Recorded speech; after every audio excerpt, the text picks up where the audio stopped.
subscribe before you close your eyes. For today's video, I've got my fall TBR list to share with you guys. You will have seen some of these books before if you watch my thrifted haul book videos. But I'm very excited. I picked out a really fun lineup to read for fall, so I'm excited to share with you guys. So first off, I'm going to read Agatha Christie's autobiography. I've been wanting to get my hands on this book for a long time now, and I'm super excited to read it. It's called An Autobiography, Agatha Christie.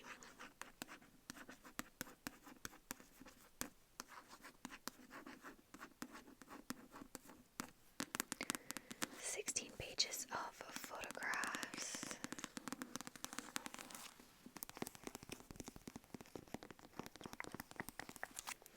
So I have read this back before, but if you missed that video, I'll read it for you again. Her life was an enchanting but mysterious affair of polished surfaces and unsolved riddles. Her early days were spent in a safe nursery world of adoring nannies and sunny gardens, her nights haunted by dreams of a gunman without a name. She was a proper Victorian maiden who admitted a taste for terror and rode the Orient Express into adventure. For years she lived quietly, the devoted wife and mother, but for 11 scandalous days in 1926 she vanished from the face of the earth. To be a writer never entered her head, yet she became one of the most richly prolific and enduring authors of the past century. She's the best-loved mistress of mystery, and now, for the first time, she unravels her own. Oh my gosh. I love Agatha Christie so much. So this is going to be perfect, and I think, considering she's like the queen of mystery, October is going to be like the perfect time to read her autobiography. This is also going to be a perfect October book. This is called A Catered Halloween by Isis Crawford, and it's a mystery with recipes, so there's going to be yummy recipes in here, kind of like the Joanne Fluke books. Look at the fun cover.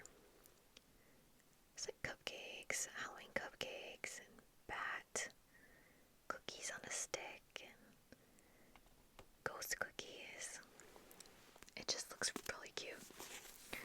It says, with the promise of a hefty commission and some valuable word of mouth for their catering business, a little taste of heaven, sisters Bernadette and Libby Simmons agreed to cater the charity-haunted house being staged at the old Peabody School. But when wealthy socialite Amherst Applegate is found dead in the haunted house, Bernie and Libby wonder if a murderer might also be lurking about Peabody's gloomy halls. While almost everyone Amherst ever met might have a motive for killing her, not everyone had access to the Peabody School. All Bernie and Libby know is that if they don't solve this mystery soon, they might become the next stars in their real-life horror flick.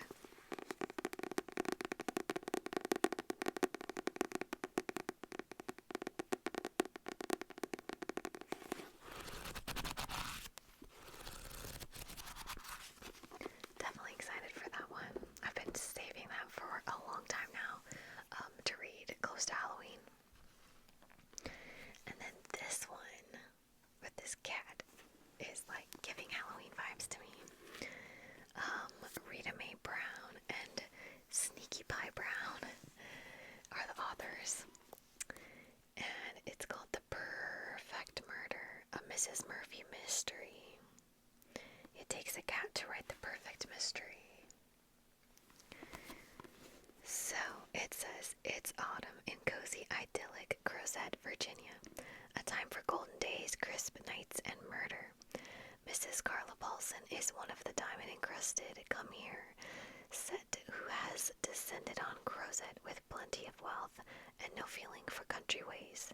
She's determined to make her new house the envy of all of her well-heeled friends and enemies, and she's hired architect Tazio Chapars to build it.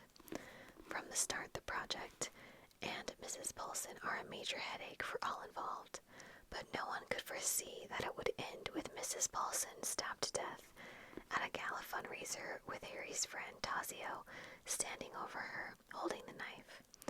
Now Harry must solve what seems to everyone else an open and shut case.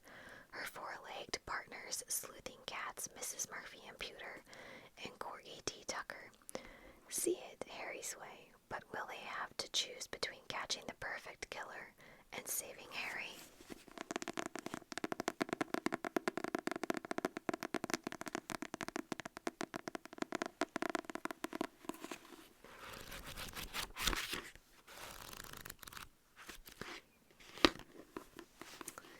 Okay, the next one is young adult, and it is by Neil Gaiman. It's called The Graveyard Book.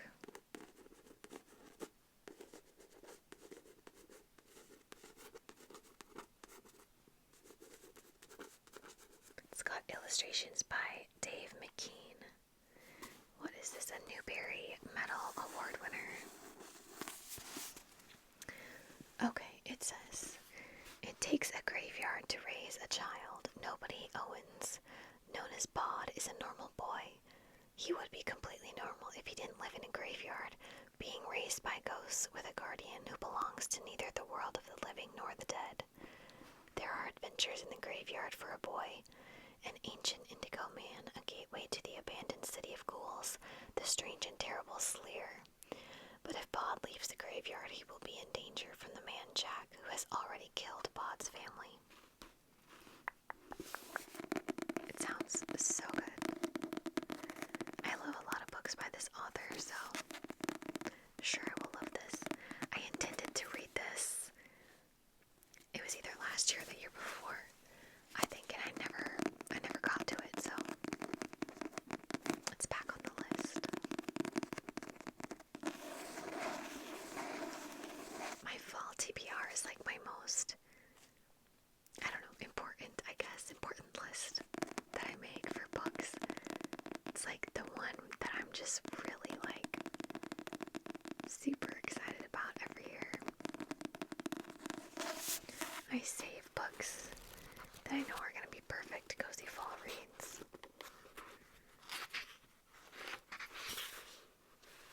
It's one of the pictures. Okay, so the next one is The Witch of Willow Hall. The Witch of Willow Hall.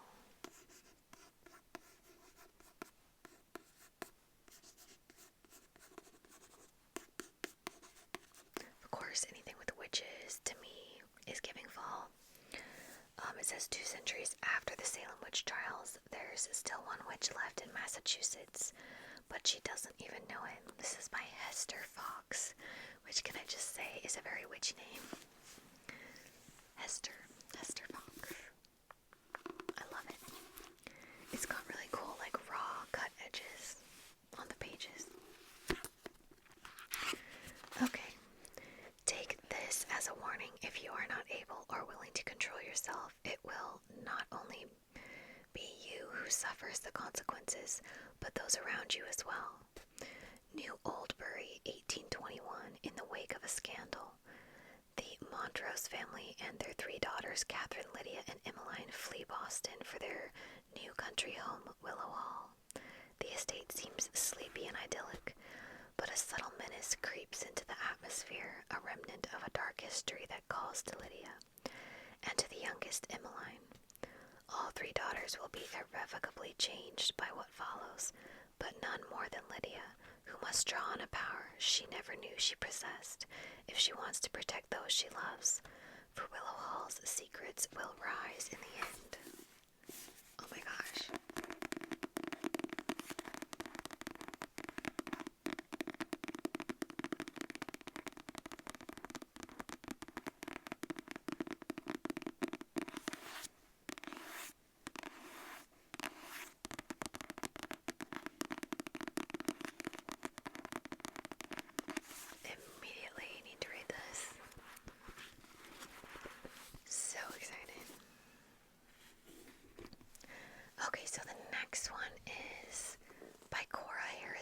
is part of a series. I've read the first two. Loved them both. This one is called Murder in an Orchard Cemetery, which I think is perfect for Halloween time.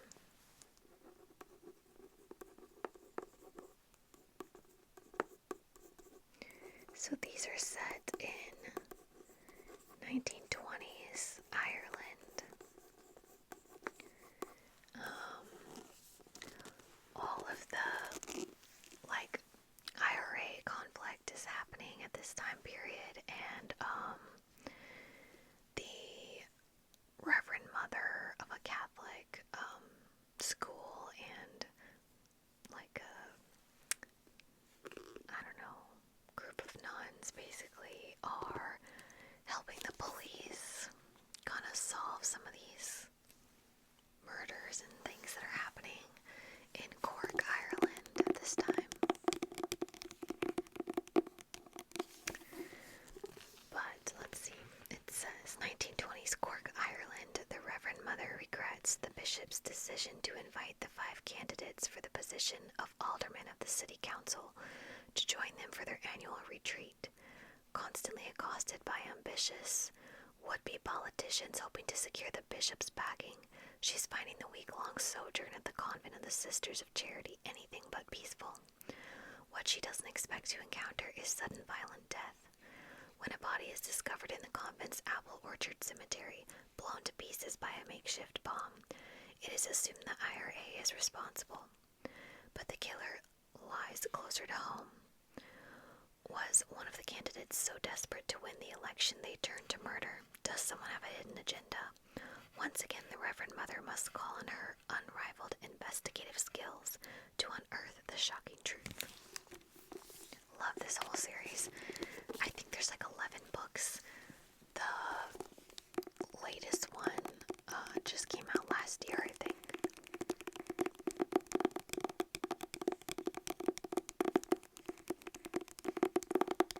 But they're very good. Okay, this next one is called Bone Deep by Sandra, Ireland.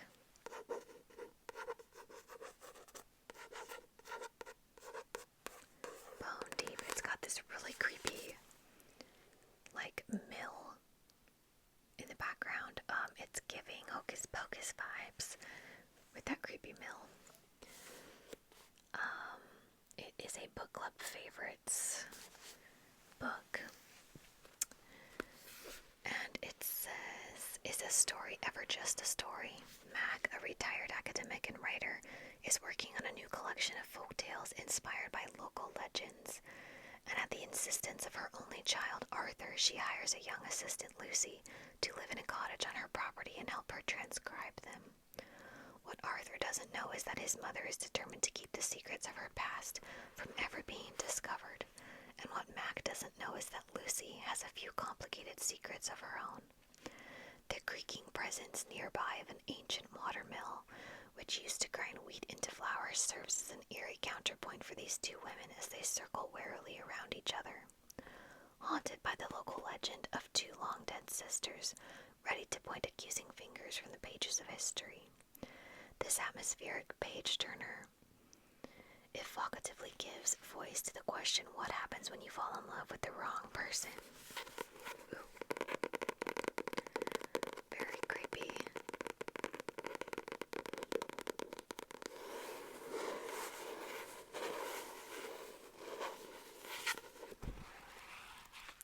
Bone deep, bone deep.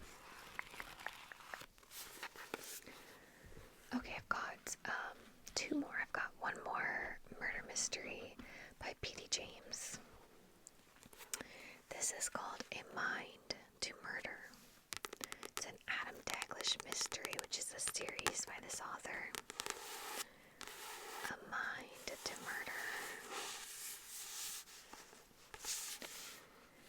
So it says, on the surface, the Stein Psychiatric Clinic is one of the most reputable institutions in London. But when the administrative head is found dead with a chisel in her heart, that distinguished facade begins to crumble. Captain Adam Daglish of Scotland Yard is called in to investigate and quickly finds himself caught in a whirlwind of psychiatry, sex, drugs, and deceit. Now he must analyze the deep-seated anxieties and thwarted desires of patients and staff alike to determine which of their unresolved conflicts has resulted in murder, and stop a cunning killer before the next blow.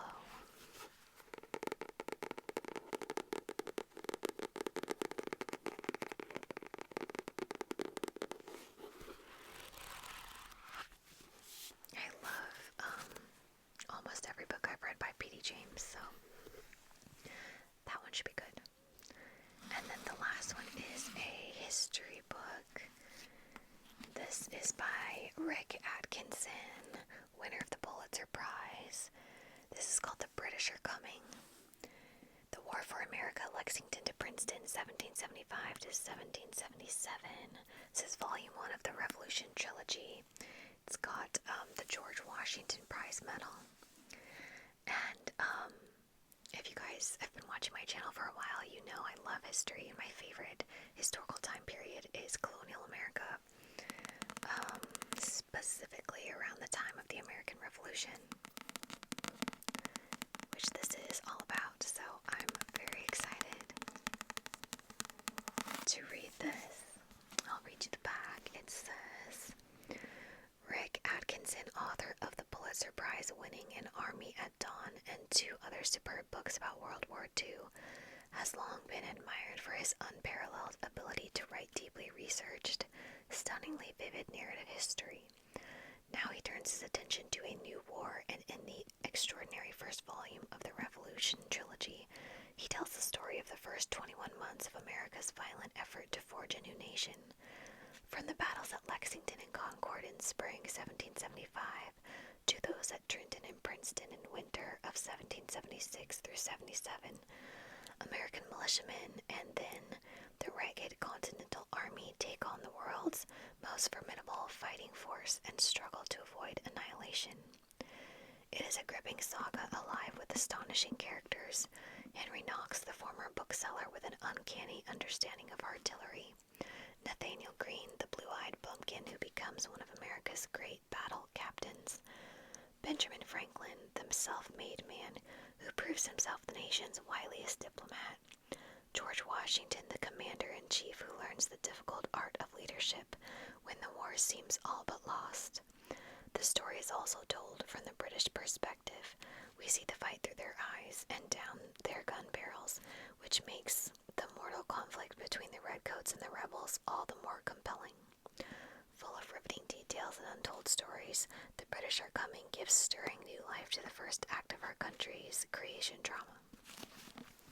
So excited for this.